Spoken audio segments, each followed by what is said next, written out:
તો બનાસકાંઠા સાંસદ ગેનીબેનનું નિવેદન સામે આવ્યું છે। ત્યારે સરકારે પાણીની જાહેરાત કરી છે, પછી પાણી આપ્યું નથી, ત્યારે સરકારે ભૌગોલિક પરિસ્થિતિને જોઈને પાણી આપવું જોઈએ। ત્યારે જાહેરાત બાદ ખેડૂતો ખર્ચા કરીને વાવેતર કર્યું છે, પણ પાણી આવ્યું નથી। ત્યારે પીવાના પાણીનો જથ્થો પણ રિઝર્વ રાખી અન્ય પાણી ખેતી માટે સરકાર આપે।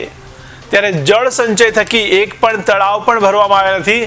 આ તો ગેરરીતિ કરવાનું હોય તેવું લાગી રહ્યું છે। ત્યારે સરકાર સારું કામ કરે તો અમે અભિનંદન આપીશું, પણ ગેરરીતિનો ચોક્કસથી વિરોધ કરીશું। ત્યારે સરકારની નિયતમાં ખોટ છે તેવું દેખાઈ રહ્યું છે। ત્યારે ખેડૂતો માટે પરફેક્ટ કોઈ યોજના નથી તેવું પણ કહેવામાં આવી રહ્યું છે।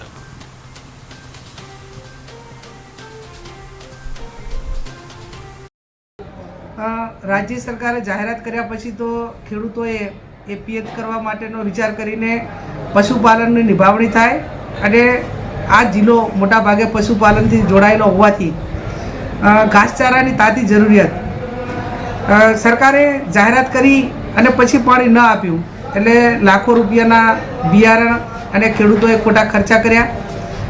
સરકાર એની મંશા હોય તો પાણી આપી શકે એમ છે, એટલા માટે કે ઉદ્યોગપતિઓને ટેમ્પરરી કદાચ મહિનો 2 મહિના પાણીમાં કાપ મૂકીને પણ ખેડૂતોને પોતાના હિસ્સાનું પાણી આપે તો 100% જે વર્તમાન સમયની અંદર પશુપાલન જોખમમાં મુકાણું છે અથવા તો ખેડૂતોને જે લોસ જઈ રહ્યો છે એના માટે સરકારે વિચાર કરવો પડે।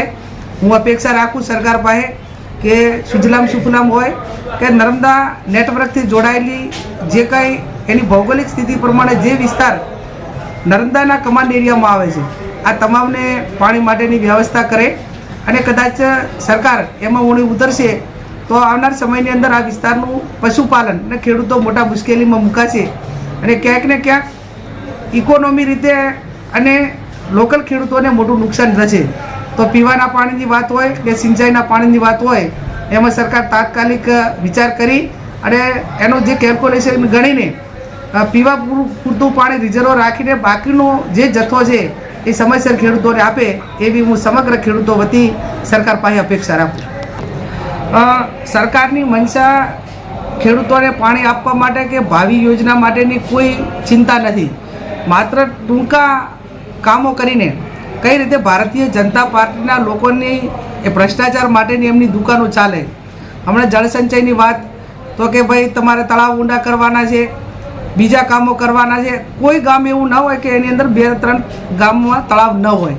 એ તળાવ ક્યારે ભરાના નથી તો પછી નવા તળાવો ઊંડા કરવાના, નવા પૈસા રોકવાના, ધારાસભ્યોની ગ્રાન્ટો એમાં કન્વર્ટ કરવાની। એટલે જે એમની જે મંશા છે એ ખેડૂતો માટે કે પાણીના સંગ્રહ માટેની નથી, માત્ર ને માત્ર જે યોજનાઓ જળસંચય માટેની ચાલે છે એ ભ્રષ્ટાચાર એમના મળતિયાઓને કોન્ટ્રાક્ટર મળે અને ભાજપની દુકાનો ચાલે એ જ માત્ર એની જે વિસ્તારની આપણે કહ્યું એમ કે ભૌગોલિક સ્થિતિ, જે તે વિસ્તારની ભૌગોલિક સ્થિતિ ક્યાંક 1000 ફૂટે પાણી છે, ક્યાંક 1200 ફૂટે છે, ક્યાંક જે નર્મદા કમાન એરિયાની અંદર વિસ્તાર આવતો હોય તો રિચાર્જ થયેલો તો કંઈક 200, 250, 500 ફૂટે છે।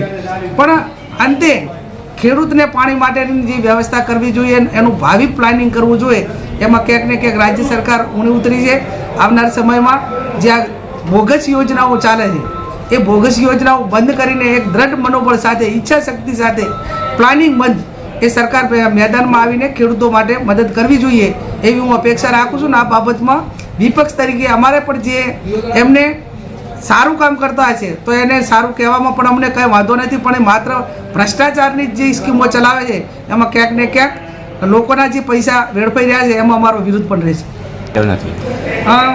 પહેલું તો જ્યારે 2 યોજનાઓ બનાવી એ ટાઈમે એની ભૌગોલિક સ્થિતિ પ્રમાણે જે પાણીની દિશા હોય એને તમે આઉટમાં લઈ જાઓ તો ક્યારે પાણી ન આવે। એમને જો પાણી જ લઈ જવું હોય તો દાંતીવાડા ડેમમાં જાય, એની ભૌગોલિક અને એનું ક્ષેત્રફળ એનું જે એક લેવલિંગ છે એ લેવલિંગના માધ્યમથી નકશો બનાવીને કંઈ કરે તો એ આગળ વધે ને। બીજું મેં કહ્યું એમ માત્ર ભ્રષ્ટાચાર માટેની જે સ્કીમો ચાલતી હોય તો એ ખેડૂતોના હિતમાં નહીં, માત્ર કોન્ટ્રાક્ટરના અને સરકારમાં બેઠેલા લોકોના હિતમાં।